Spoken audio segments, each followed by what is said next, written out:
ингээд аим гоё дулаахан газар яваад байдаг байхгүй юу? Хүн байхгүй ингээд хавал нам ингээд ирэхгүй ингээд тэгээд өвд болоод тэгээд яах гэж зодоод идэв. Тийм ээ. Тийм. Нараа. Энэ одоо онгоц явж. Дээшлээд нэг хад явж байна. Тэнгүүд нэг ийм юу байсан байхгүй юу? Шуу ингээд өвлөхгүй тэгээд хавар ингээд буцаж ирээд өндөгнүүдээ хаддаг байхгүй юу? Ингээд наамар ингээд өндөгнүүдээ үдлээгээд явчихдаг байхгүй юу? Тэгээд хавар ингээд хөлж ирээд өндөгнүүдээ хаддаг байхгүй юу? Тэнгүүд ингээд Алах юм. тэгээд 100 ингээд төлдөг байхгүй юу?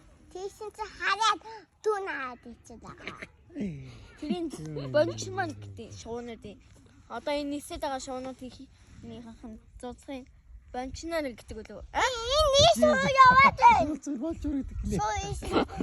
Юу гэж? Юу гэж? Болжмор л хэдэж штэ жижигхэн шүү. Жижигхэн шуун. Өндөг мод зэйдүү.